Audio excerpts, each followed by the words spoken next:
Hello. Thank you for listening to 3 Legacies Recovery Recordings. If you enjoy our program, please be sure to like and subscribe to the channel, and don't forget to share with a friend.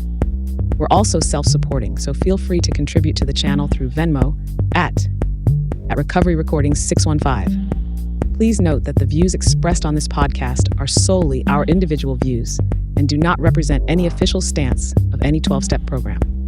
We are not affiliated with any specific recovery organization, and this content should not be considered as professional advice for alcoholism or addiction.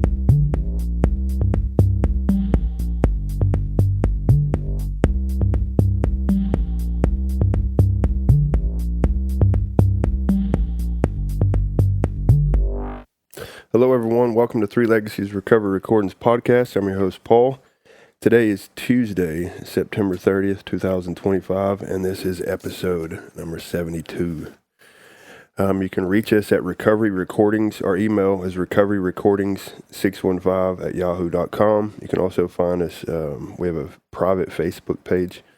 Feel free to get on there and find us. It's 3 Legacies Recovery Recordings podcast. Send us a friend's request. We'd love to add you to the page. We have always put new updates and stuff on there. All the content that we make.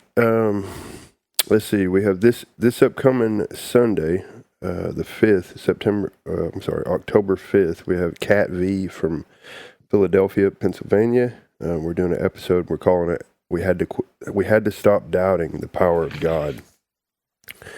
Then we also have a week from today, Tuesday, which is October 7th, we have Tom Yu from Santa Fe, New Mexico, and Justin H. from Chattanooga, Tennessee. We're going to do a podcast. We're doing an episode on steps 10 and 11. We're calling it Entered the World of the Spirit. And so a lot of cool stuff coming up this month. Super excited. I'll make some more announcements and maybe put some stuff on the Facebook page. Super excited about tonight's guest. We have Don L. coming from all the way from Bellingham, Washington. How you doing, buddy? I'm doing great, Paul. Thanks. Yeah. Don, what's your sobriety date? I meant to ask you that earlier. Well, it's September 16th, 1991, so I just had a birthday a couple of weeks ago, so I'm just turned 34. Wow, that's awesome, man. Congratulations. Yeah, 34 Yeah, years. thank you for that, man. Yeah. I'm a lucky dog. Yeah. So let me ask you, how's things in Bellingham, Washington? You spend a lot of time in Bellingham, a lot of local meetings and stuff there? Oh, yeah. I've got a home group here, and I've been active. I moved here 21 years ago in 2004, and I'd been living for most of my life in Southern California. I got sober in Southern California. I was a member for over a decade of a very large group on the west side of Los Angeles. Many people are aware of, called the Pacific Group. Nice. Big group. Our home group meeting had over 1,000 people at it every Wednesday night. Wow. And 21 years ago, I moved to a town of, at the time, 80,000 people. The AA was much smaller and fewer opportunities to be of service. And it was a little bit of a culture shock in terms of recovery, but yeah. That's the wonderful thing about the inception or the birth, if you will, of Alcoholics Anonymous. We have to remember that they got together, they found this thing that worked. They decided to write a book because they said, how can we, expose the rest of the world to what we found? And at that time, print was the only way that you could really get a message out. No internet, no TV. So they wrote a book, which in the book, they put the directions or instructions on how to create the fellowship you crave. Nice. And the idea is, it says, if you be but one man with this book in your hand, we hope it contains all you need to make your beginning. So when you're a member of Alcoholics Anonymous and you get active in a home group, moving shouldn't be that big a deal. You should be able to add to what's already there rather than look to take from and find the differences. Right. So I had a good attitude moving to Bellingham, and I've had a wonderful experience with the AA community here and become part of it and accepted in it really from the time we arrived 21 years ago. My wife, Eileen, and I, who's also a good longtime member of Alcoholics Anonymous. Nice. Yeah. That's interesting.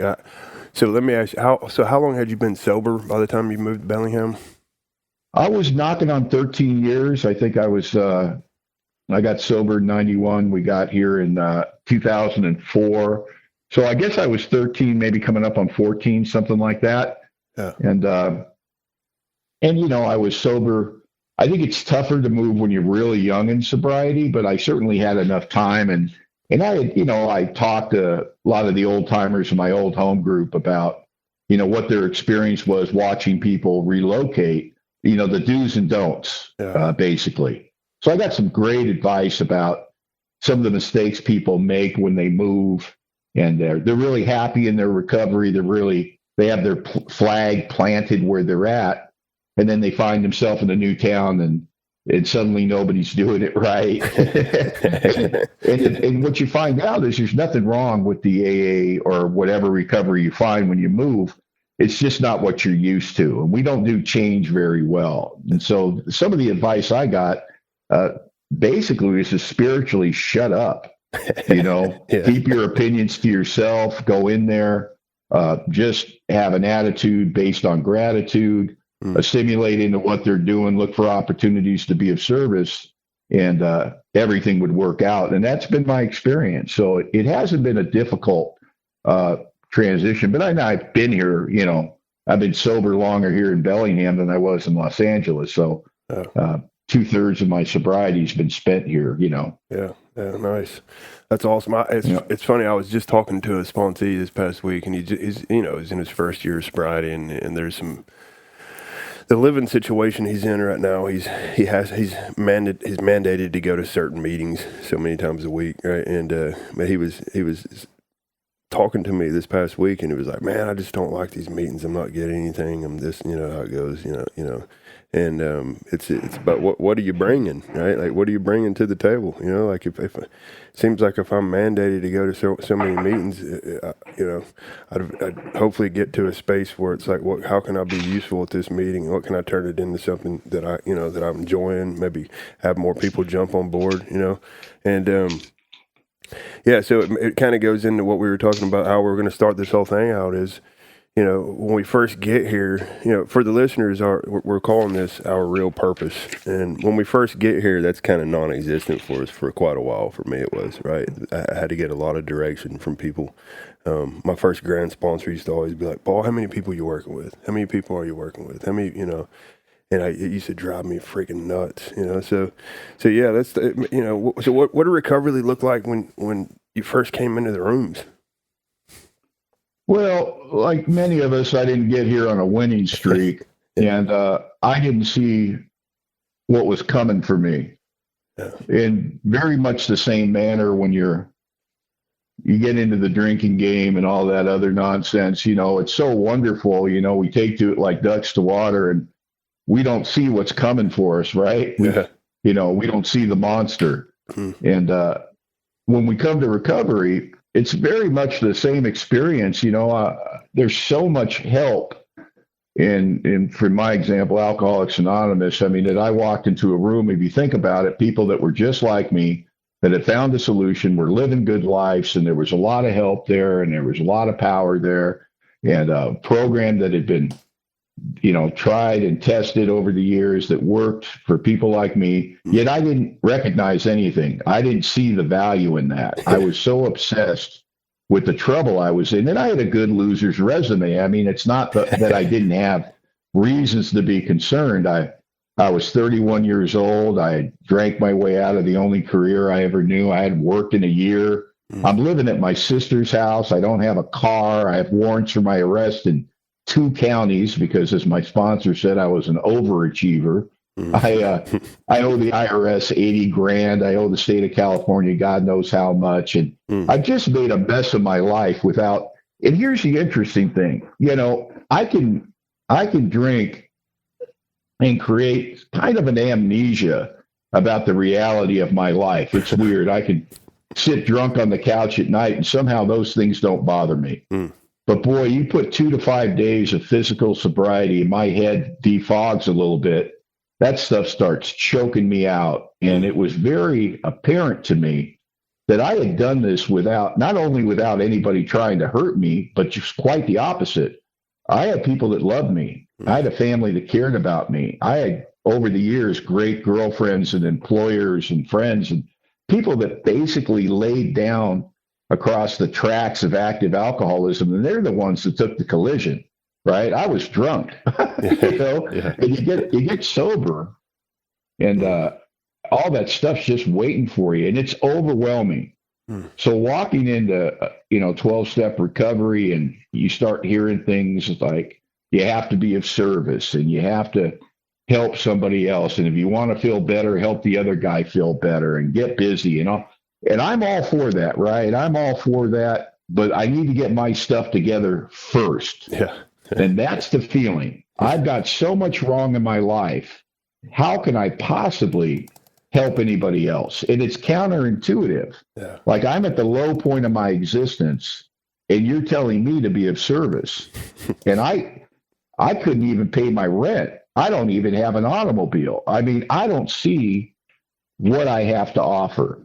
And of course, I didn't understand that if I wanted to feel better, I needed to be of service. That the biggest defense that I would have against the first drink in those early days of recovery was going to be simply being of service and trying to help my fellow alcoholic. That was going, and you think you have nothing to offer. And usually, at least in my case, I want to be clear, any actions I took for probably, my first year to 2 years of sobriety, I mean, none of that was done with a good attitude and complete willingness. Yeah.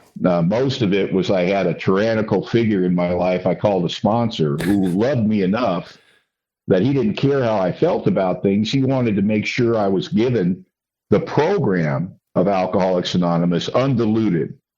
So he told me what I would need to do in order to survive this seemingly fatal progressive illness.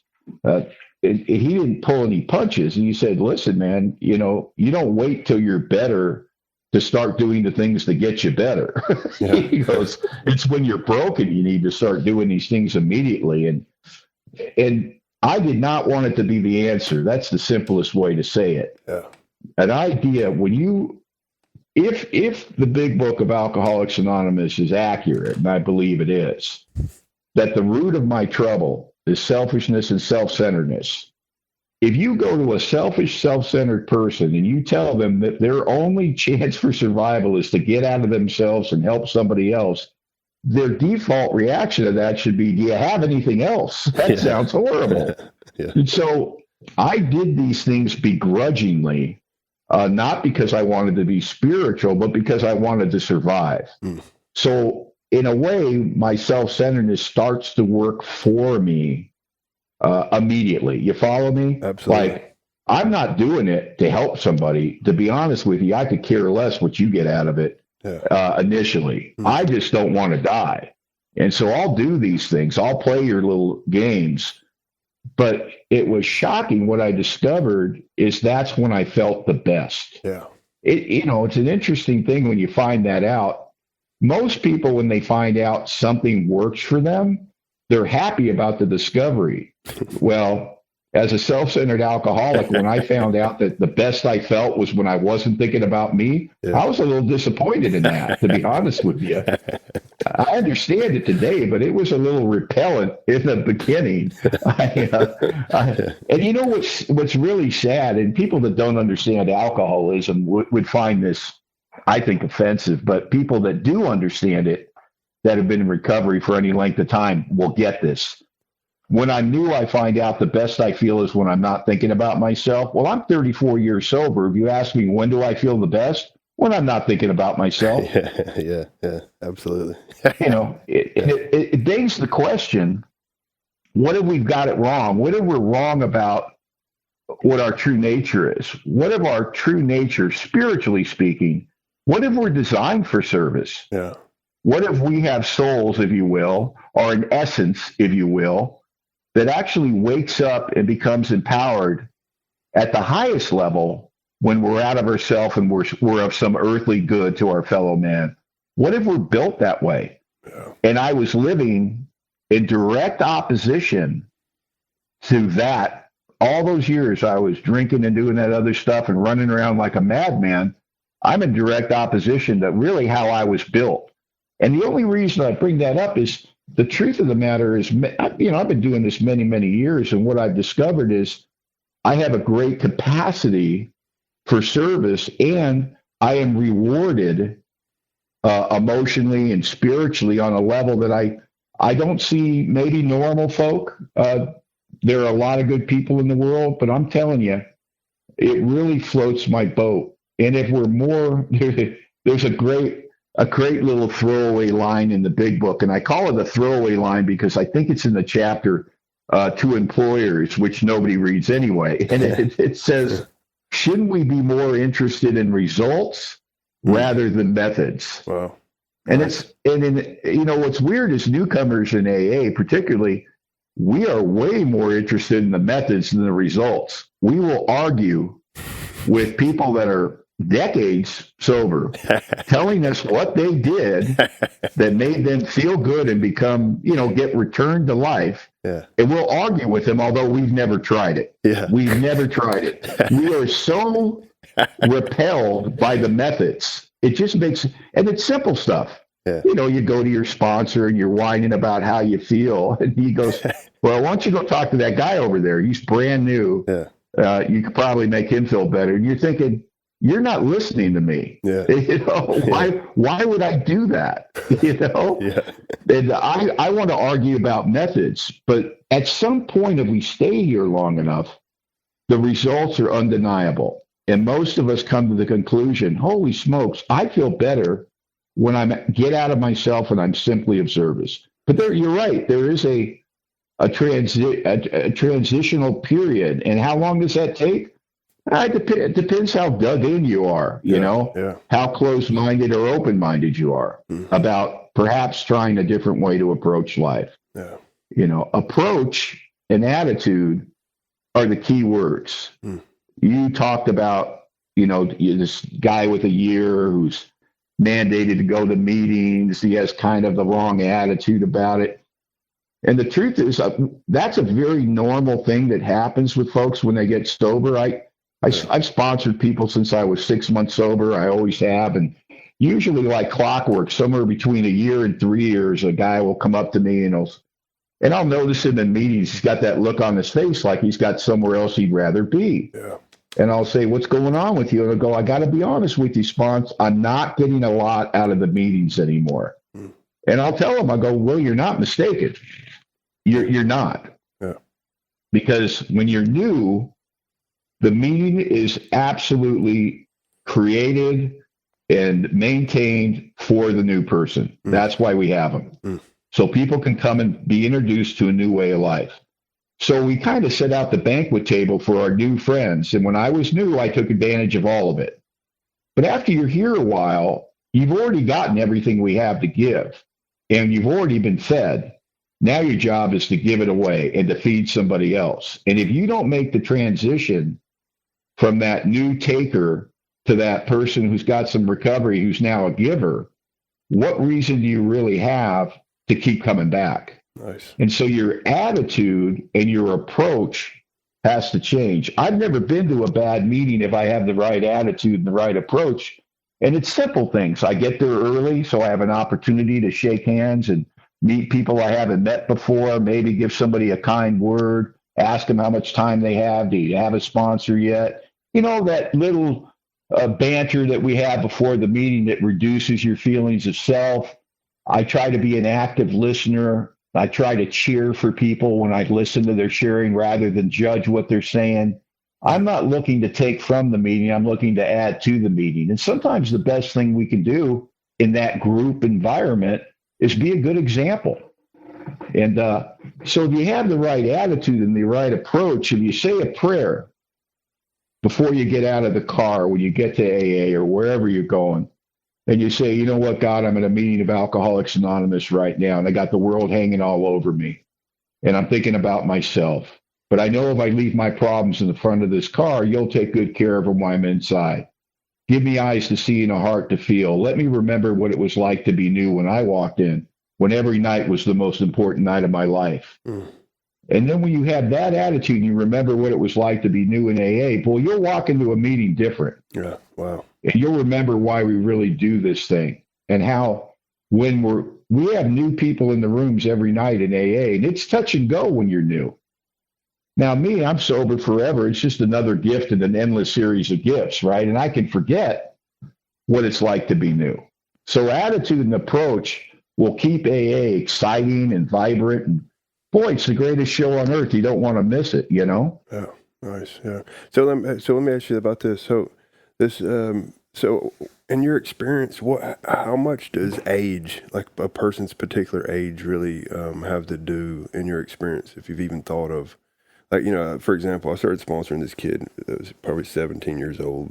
He actually was 17 about a year ago, right? And it didn't last very long. But I remember, like, when my sponsor got sober at a young age, right? And I remember asking him, like, dude, when we were going through the steps, when I was going through this, doing step work with the 17-year-old kid, I remember, like, thinking, like, he's 17 years old. Like, what does a third step look like to a 17-year-old? You know what I mean? Like, and he was like, like, a 17-year-old kid's going to have a whole different experience, like, with a surrender versus, like, a 50 or 60-year-old man, right? So, like, I was curious on, like, what's your experience with that as far as, I like how you mentioned how dug in they are too. That's huge. Yeah, it's human nature. This isn't even about recovery. Yeah. Human nature is if there's something you think will work for you, it probably will.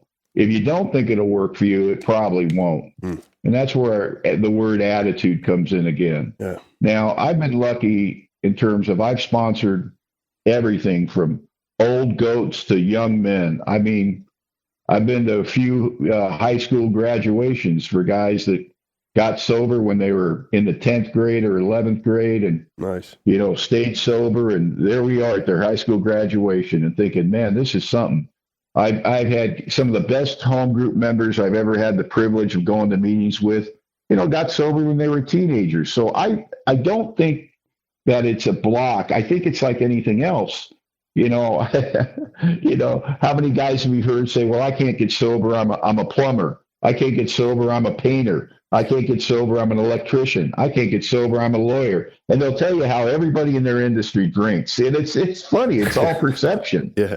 So I think the power of God goes deep. Amen. And I think we're all God's kids. And I think if you're tired of living the way you've been living and you happen to have what I have, which is alcoholism, I don't think it matters. Nice. I don't think you have to destroy your life. And many of us that get here I got here at age 31, and I qualified for Alcoholics Anonymous without a shadow of a doubt by the time I was 18. All the boxes were checked. And but it took me quite some time to get here. And I know my attitude at the time, I watched people disappear from the battlefield, so to speak. Every now and then you'd watch somebody disappear and you go, whatever happened to Jimmy? Oh, Jimmy, got in some trouble. He's going to AA, and you feel so bad for him, Yeah. Oh, that poor guy, and you just watch Jimmy kind of get new friends, and he wouldn't be around anymore, but his life would get better, and you tell yourself, I bet he hates it, But the truth is, there was no way, in my story that I was going to go until I had had enough. But here's the deal. You hit your bottom when you throw your shovel down. And I've seen people that were smart enough at age 14 to throw their shovel down, age 15, age 16 to throw their shovel down, 21, 22. I don't think you have to wait till you're 31. And if you look at our history, the average AA member in the beginning was over 50 years old, white, and male. Oh. Now, if you look at our current membership, who makes up our current membership, the average AA member is not 50 years old, white, and male. We are from all walks of life. We're men, we're women, and everything in between. We're every color, race, creed, religion. And I think that is a better indication that we're all God's kids, because we got one of everything in AA. Yeah. And I think that's as it should be. So I've seen guys get out of the penitentiary after 15 years with a story that'll curl your hair. And you would hear what alcohol and other substances did to these guys. And you think to yourself, man, he's free, he's out of prison, he's going to meetings. This guy's never, ever going to drink again. And they can't stay sober. Oh, yeah. So somehow the amount of consequence that you have, the amount of pain that you have, the amount of failure you have, intellectually, you would think somehow that would provide some type of defense or momentum towards recovery. But my experience, it hasn't. I've seen people with stories that, be honest, kind of lightweight compared to mine. Yeah. But man, they're great AA members. It's like they get it. And I don't know what they saw that I didn't see when I was younger, but they saw something coming for them and said, man, I don't want that. And they got off the ride and they did what they had to do to become a good AA member and tap into the program. And then I've seen people that have, oh my goodness, every reason in the world, and they can't do it. They can't surrender. The alchemy that makes up surrender is so mysterious and so it's not understandable in my experience. And that's why we get to be wrong all the time in AA as longtime members. My goodness, if we ever had to bet on who was going to make it and who wasn't going to make it, we'd always be wrong. Yeah. You look at what's going on with somebody and you think, oh boy, this guy's got a real chance. Maybe not. Then you look at it. I've seen guys that, really, if you want to know a funny thing, sometimes the guys with the worst attitude are the guys that stick.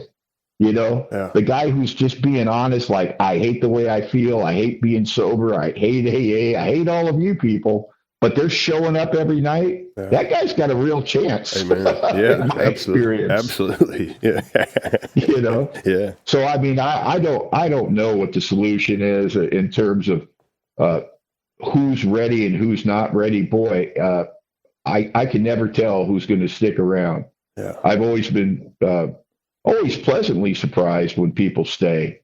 But I've also seen a lot leave that I never thought would leave.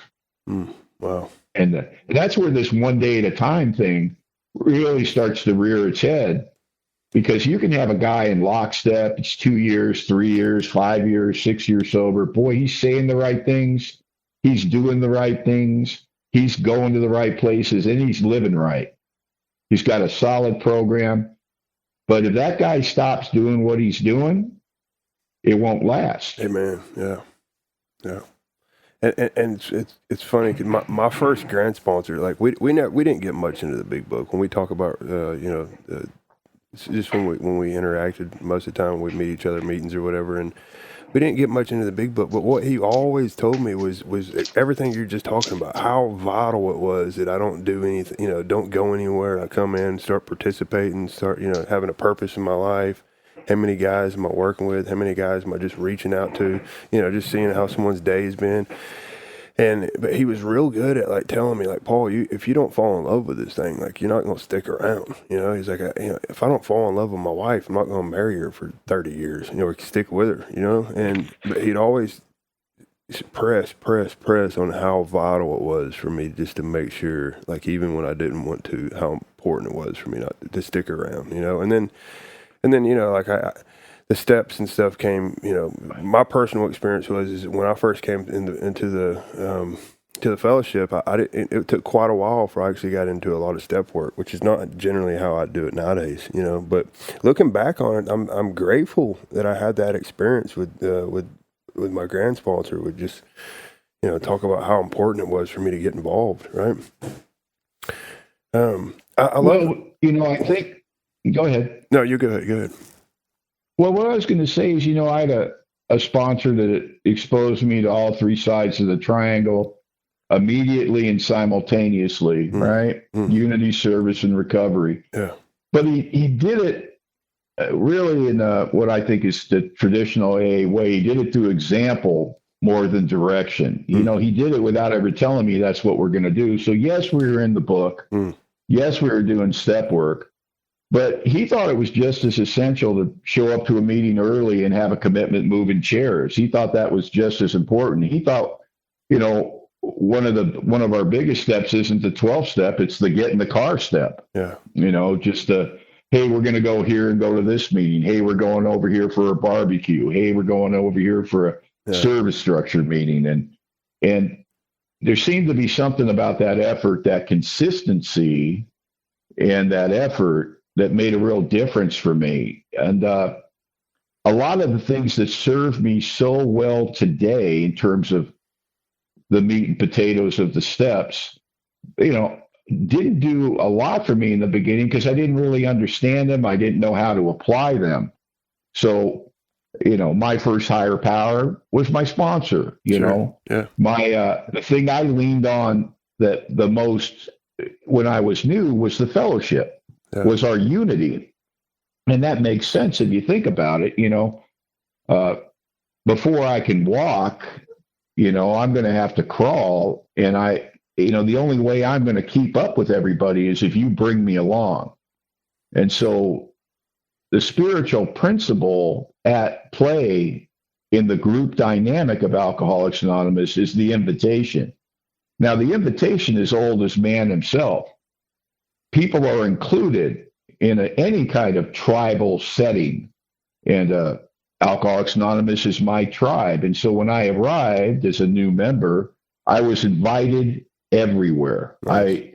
In the big book, and we agnostics, it says we believe the realm of the spirit is broad, roomy, and inclusive, never exclusive or forbidding. We believe it's open to all men, right? And what does that mean in AA? It means we all go or nobody goes. So we invite. And I don't remember big, lengthy discussions about the steps with my sponsor. But boy, I remember going out for coffee with a bunch of people. Yeah. And I remember hanging out at the clubhouse and laughing and telling stories.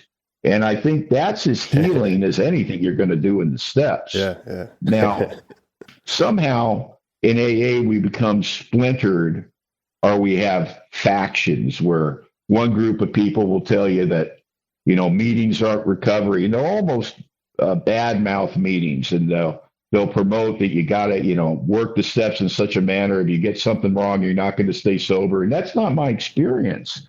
My experience is, it's about effort. If you're giving it what you got, you may not have a lot to give, but if it's everything you got, it'll be more than enough. Nice. It's not results, in this case, it's about effort. And so many people I know, good friends that are sober, if you have the opportunity to talk to guys that are 50 plus years sober, that's a real eye opener, and ask them, what was AA like when you got sober? And they'll say this, well, we didn't read the book a lot, and we didn't go to a ton of meetings because there weren't a ton of meetings, but we did a lot of 12-step work. And what these guys were doing was getting out of themselves and being helpful to their fellow alcoholic as often as possible. And they stayed sober doing that. Now, that doesn't mean they didn't work the steps. There just wasn't as much of a big book consciousness 50 years ago as it was. Everybody understood that the big book was the menu. It wasn't the food. It was the recipe, but it wasn't the food. The food came out of the work that you did. And I don't think it was as introspective, I think there's a fine line between self-appraisal and self-obsession, right? And sometimes when I hear about people's approach to inventory, for example, it sounds more like therapy than what AA is trying to do, which is it's a moral inventory. And what I mean by that, it's really about right and wrong and what is blocking you from this power, and trying to, and once again, the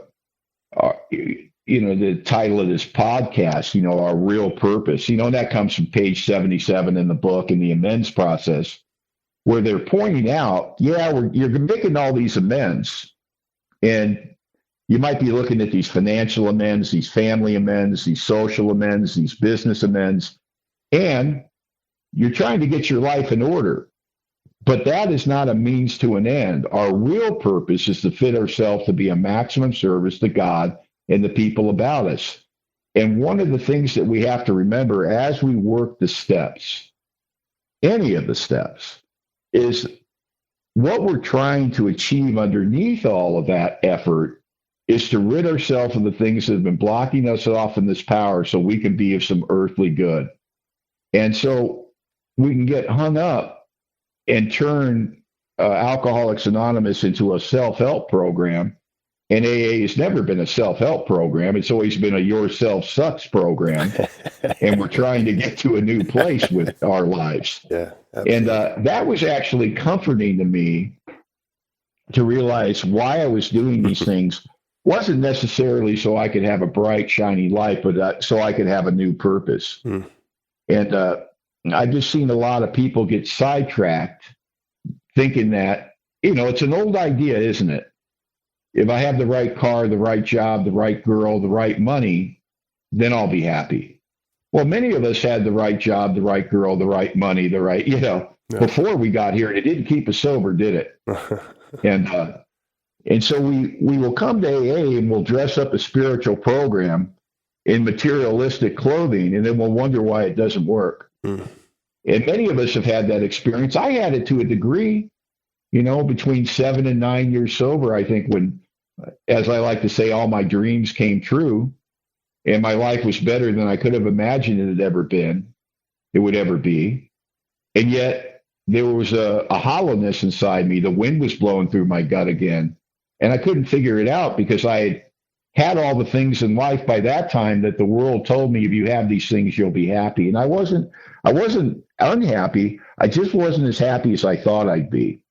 And I kind of had to re-examine the steps, once again, and I started that process, probably went through them several times between years 7 and 11.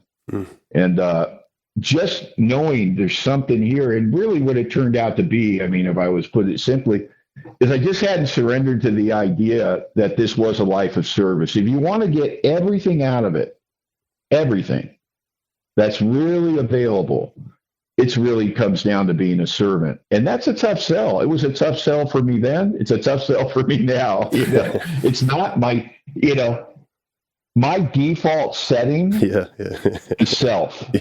Self. Absolutely. For me to get to the life or the attitude or approach of a servant takes spiritual effort and spiritual preparation. Yeah. And I'm not going to do it because I'm selfish. I'm not going to do it unless it makes me feel good. Amen. And that's the thing you have to keep in mind as you do this, is not kid yourself about what works. Yeah. And I know that when I'm being a service, and tonight is a perfect example. I had we'll say a salty business day. I had a busy, tough day. And no offense to you, you're a nice guy. I was looking forward to this before today, but I got off work and I was thinking, I don't want to do this. Yeah. I get it. I'd much rather sit at home and think about my problems, to be quite honest. And but I also, have that experience that not to trust my thinking when I think and I know better, and just do what you said you're going to do, and be where you say you're going to be, and be of service. And I've never seen anybody actually make a strong effort of service and not come out the other side of it going, I'm glad I did that. Yeah. But many of us, on a shocking regularity, go into service on a daily basis. These opportunities we have, these commitments that we do, this sponsoring of other people, going to meetings, all the minutia that goes with recovery.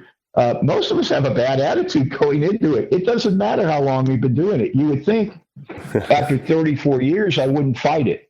After 34 years, I'd go, oh, this is going to be great. And a lot of the time I do have that attitude, but not all the time. Sure. Very often I just have to rise above myself and go, I'm just going to go and be wrong again. And that's my attitude. I'm going to show up and I'm going to be wrong again because I didn't think I wanted to do it. And then afterwards, you think to yourself, why did I think I didn't want to do this? I feel great. Yeah. That's service. Amen. It never, at face value, looks like a good idea for most of us. Yeah, yeah. I love that. Wow. You know. Yeah, which it goes back to like how vital it was that he used to just always push it, like go make the coffee, go do this. They got our feet moving to where it's like our feelings ain't dictating our actions, right? And that carries us through so much. It made me think of I heard a guy once say, he was talking about character building. And he says the act of carrying out a resolution long after the excitement of the moment has passed, right? It's like, wow, right? And you touched on so much just now. I love how, you get to a space where you've been doing the stuff for a while, everything on the outside's starting to come together and look good. And, internally you still have struggles from there, here to there, but you're still doing the work, right? And and you might have spouts where you back up a little bit and you realize, I'm a feel good junkie too, right? So like it doesn't feel good, so I can, luckily I've got to program my actions and I get busy doing work. But you start seeing, and this has really just come to life over the last few months actually. But me and a couple people have been doing some different episodes on the podcast with applying the traditions and the principles and the traditions to your life, right? To your home life. And you get to this space where you start seeing how you kind of touched on earlier, there's these core needs that you have that are starting to get, for lack of a better term, I should say, I guess, dealt with, right? Like you start seeing like my life having purpose. Like I never realized how important it was for my life to have purpose or trust, right? And, having people in my life that even situations that I go through in life, even like one of the things that really changed my life in the beginning was when I got through my own conceptions of a power grader myself, which me in the beginning was definitely my sponsor and the group and all that, right? But situations that I was going through started having purpose even, right? Like, oh man, I get to grow through this situation or discover something new or learn something new about Paul or, fail miserably and understand how I got to have God. You know what I mean? So all these things in my life start having purpose. And it all comes together where you start seeing like, man, there's like these core needs that just taking this action takes care of, right? Yeah. Yeah. Well, one of the wonderful gifts of just being sober is we do what we do, we get what we get, and we remember it. And we feel it. Yeah, nice. So one of the things I tell the guys that I work with, particularly when they're new, I just drum it into their head. I said, pay close attention to what you're doing and how it makes you feel in reality. Amen. And, you want to blow off the meeting and stay at home and think about yourself and play video games and order DoorDash. How did that make you feel when you woke up the next day? Yeah. Now, work hard all day and think to yourself, man, I'm tired. I just want to go home. But you have a commitment at the meeting, but you honor the commitment. You show up at the meeting. You do what you're supposed to do. How did that make you feel the next day when you woke up? And we start to realize the spiritual value of inconvenience. Amen. Now, if you went to anybody on the planet and said, hey, I'm going to give you a word and I want you to tell me if that's a positive or a negative word, and you said inconvenience, they go, oh, that's negative. Yeah. But in AA, what we learn is, spiritually speaking, inconvenience, boy, that might be the linchpin for everything. Amen. I mean, what we begin to realize is that me doing something I agree with, there's no power in that. When I can start to take actions I don't see the value in because it's for the best for somebody else other than me, I start to grow spiritually. Yeah. When we tell stories as the years go by about experiences we've had in AA, it's very funny. Some of the best stories have a real coloring of inconvenience to them. Thank God. It's funny. Our favorite stories are about the most inconvenient things we experience in AA. How we thought it was just, it was so hard at the time, but boy, we sure grew from it, or we really understood it. Yeah. And it's about changing our attitude. And part, I think, not the words, or I'm talking about the essence or the spirit of the third step. right? If we've really turned our will and life over to this power to use us in any way that this power wants to use us, then what happens really isn't any of our business. And our job is to show up and be of service. And if we do that and just try to get out of the way a little bit, some remarkable things happen. One of the 11-step exercises I've been doing for many years, and not on a daily basis and not perfectly, but it is, I've been pretty consistent with it. And it's this idea that I don't run the show. Well, if I don't run the show, I'd like to think that God, as I understand him, is running the show, which means everything's happening by design to some degree. What if I have this attitude that when I go out into the world, everybody that I find that's standing in front of me is there by divine appointment. There's no mistakes.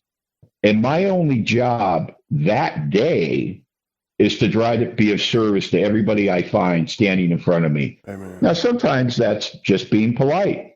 Yeah. Sometimes that's being courteous with our driving. Yeah. Sometimes that's having our eyes open, or as the big book says, our hearts and minds attuned to the welfare of others. Nice. Am I doing that in all my affairs, right? Am I doing that at home with my wife? Am I doing it at work with my coworkers? Am I doing that out in the world? Am I being polite to the barista that's making me a coffee?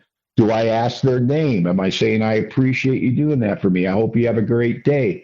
Am I being kind and loving towards everyone? Am I taking these clues or these directions from the 11th step and actually putting them into application?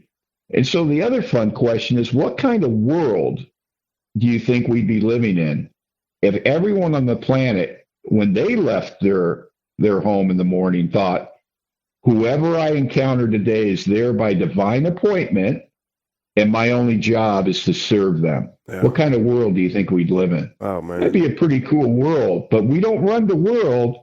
But AA gives us the freedom to create the kind of world we want to live in.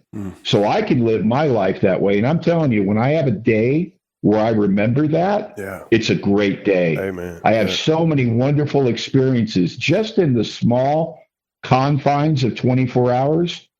It's astounding how many opportunities to be of service and to lift each other up are there every single day. It's not the big stuff, it's the little stuff that makes a life. It's the moments of a life that build a great life. Yeah. And, this was all so confusing when I'm new. I mean, I drank the Kool-Aid. I said to my sponsor, fine. Begrudgingly, I said, fine, I get it. If I'm going to survive, I have to help people. Yeah. Well, here's the problem. Who am I supposed to help? How will I know I'm helping the right people? And my sponsor smiled and said, Don, God made you. He knows everything about you. So he knows you're not very bright. So the people you're supposed to help, he's going to put them right in front of you so you can't miss them. And so the premise that God is actually putting people in front of me to help, I don't have to do anything. I just have to go, oh, they're in front of me. I guess I'm supposed to help them. And I got to tell you, that changes. I'll tell you when it really gets powerful. When you got somebody in front of you who's having a bad day, and they're not hiding it, right? Yeah. But you remember you're supposed to be of service to them, and you can be kind, patient, and tolerant. When, to be quite frank, your ego might say they don't deserve it, and you watch somebody change in front of your own eyes. You watch them get softer in front of your own eyes. Yeah. And you find out that the currency that we spend in AA is always going to be love. It's always going to be kindness. Wow. And we're afraid to do it. We're in a world that sometimes dictates that love and kindness are weakness. And I'm here to tell you they're the most powerful things in the world. If you don't believe it, start putting it into your day-to-day living, love and kindness, and watch what happens to the world around you. Yeah. It's quite astounding. Yeah. And I didn't believe any of it. I want to be clear.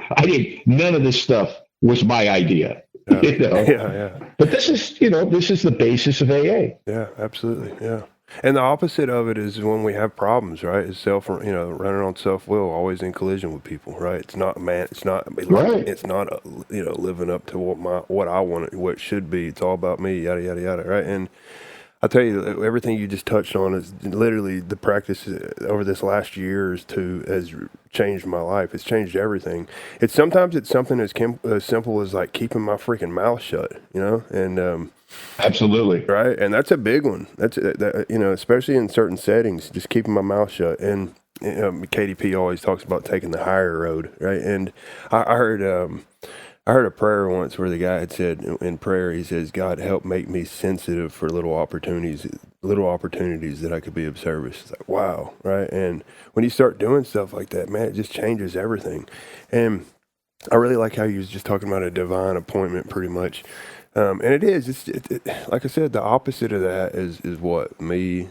Everything, what's going to make me feel better, yada yada, which is complete opposite of actually the truth, right? Like, like the ego tells me like all the conditions have to be just right for me to feel better, right? And it's just like, come on, dude. It's just, man, that's awesome. Great stuff, man. Great stuff.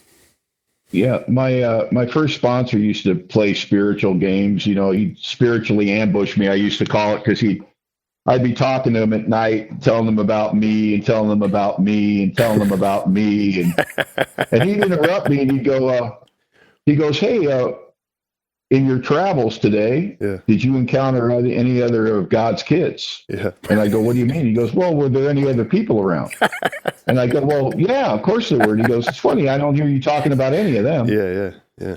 And I said, "What do you mean?" He goes, "Well, it'd just be nice if I ever heard like something about somebody you work with and what they're going through and what you tried to do to help them." And he was trying to kind of give me the template for living a better, more spiritual life, or a life of service. Yeah. And he was more interested in what I was doing for others than what I was doing for myself. Amen. And that was the argument we had one night. I said, "Well, listen, if all I do is try to serve people, what about me?" And he laughed. He said, "Don, you're built for you." Yeah. He goes, You're not going to have to put any effort into making sure you get yours. That'll happen naturally." Yeah. He goes, "The real effort for a guy like you is going to be to get out of self and to help others." Yeah. And boy, he was right. Yeah. Mm-hmm.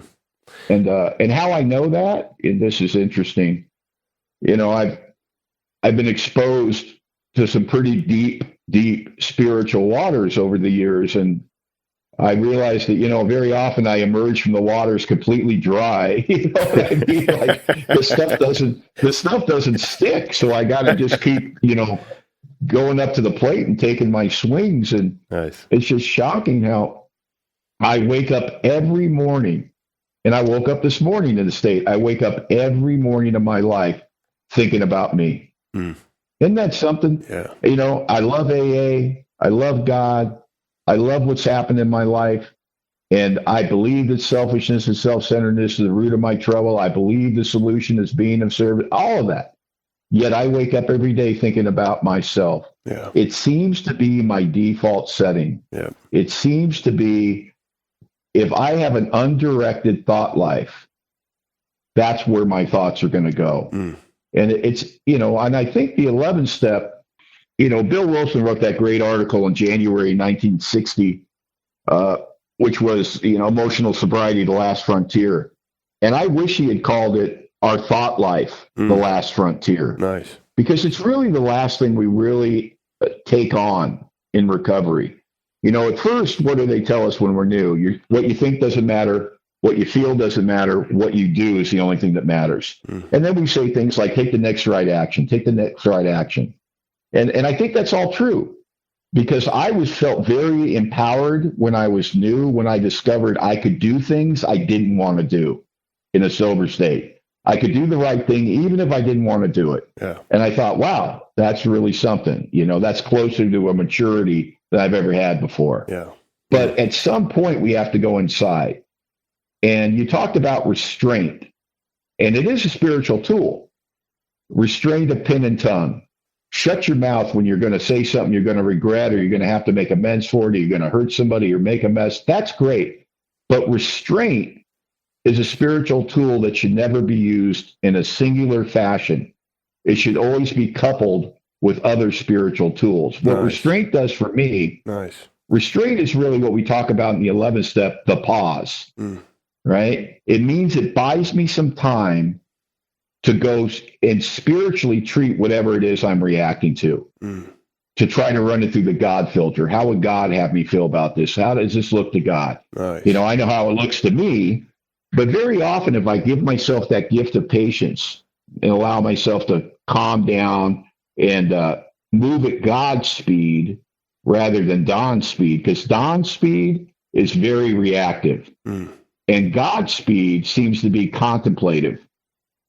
It seems that if you want to find God, his address is the pause. And if you want to speak his language is silence. Wow. So can I create pause? Can I create restraint? And can I create silence, which is what we call meditation, and find the answer? And most of us, if we just slow down, not a lot, just a little bit, boy, it makes our life a lot easier, and the lives of the people around us a lot easier. Wow. You know? Yeah. Wow. That's huge. Yeah. If I want to find the location, like what's the genesis of my trouble? What's the manufacturing location of my trouble? It's my mind. Yeah. And what's the delivery system of my trouble? Is my mouth. Yeah. Now, at some point, I have to get spiritual techniques or disciplines or exercises to address how I'm really thinking. Because it's one thing, out of my mouth comes, "Oh, it's very nice to see you." If inside I'm character assassinating you, I'm judging you. Yeah. I'm the one that picks up the tab for that. Sure. I don't know how to have a mind full of garbage without that affecting my soul in some way. I actually want to feel better about the world and the people in it. Yeah. And that takes spiritual effort. Wow. So these are the things that, when I'm new, as you said, that's the thing. It's not that you're not supposed to be good at things you've never done before. I didn't understand that. I mean, I had an old idea when I got here. I felt like everybody should be born with enough information to never ask a question or ask for help, right? And that's not reality. Yeah. So we come here and there's most of what we know maybe doesn't have a lot of value. Not everything, but we have a lot of old ideas.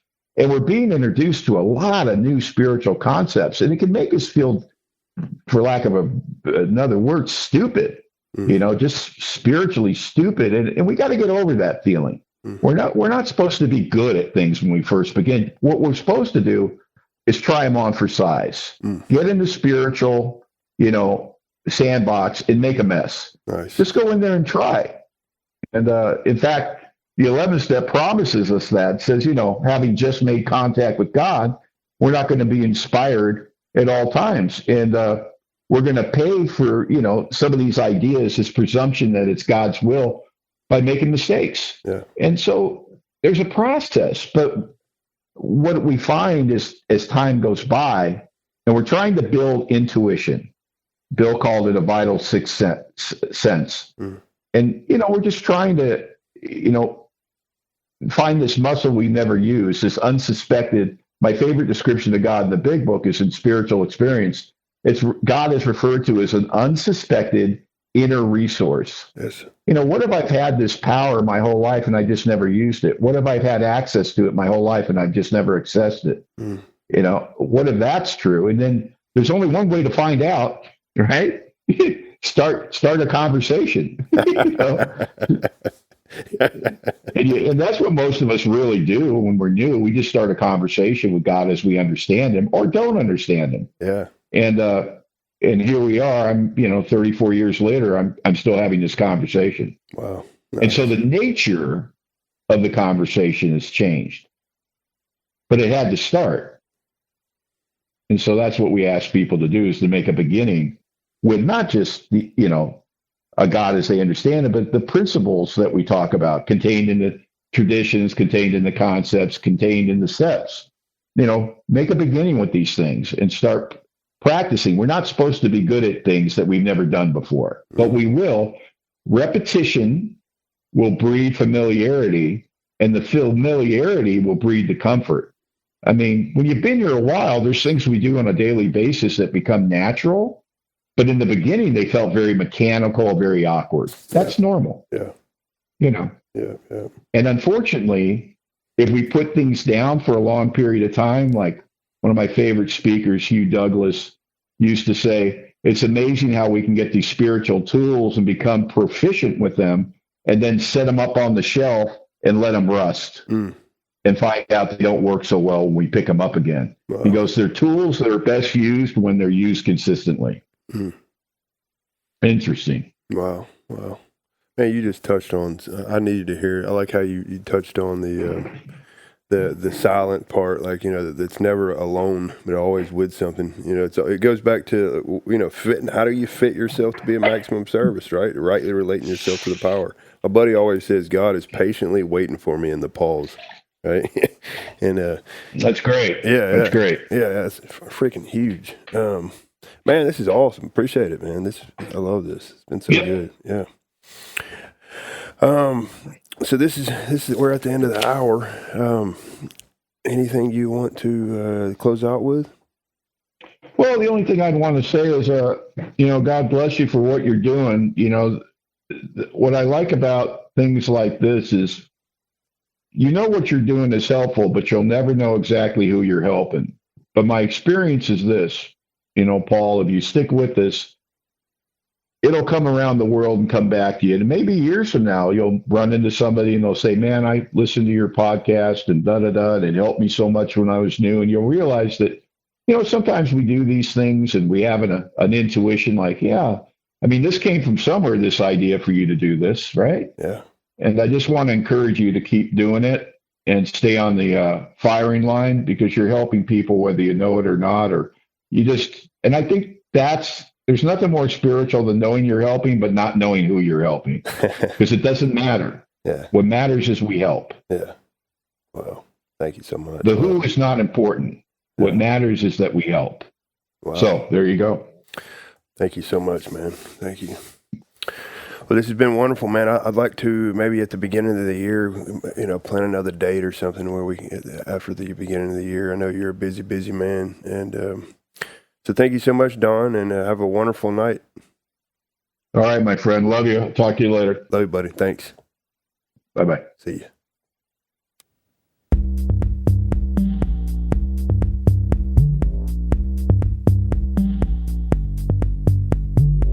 Hello. Thank you for listening to 3 Legacies Recovery Recordings. If you enjoy our program, please be sure to like and subscribe to the channel, and don't forget to share with a friend. We're also self-supporting, so feel free to contribute to the channel through Venmo at Recovery Recordings 615. Please note that the views expressed on this podcast are solely our individual views and do not represent any official stance of any 12-step program. We are not affiliated with any specific recovery organization, and this content should not be considered as professional advice for alcoholism or addiction.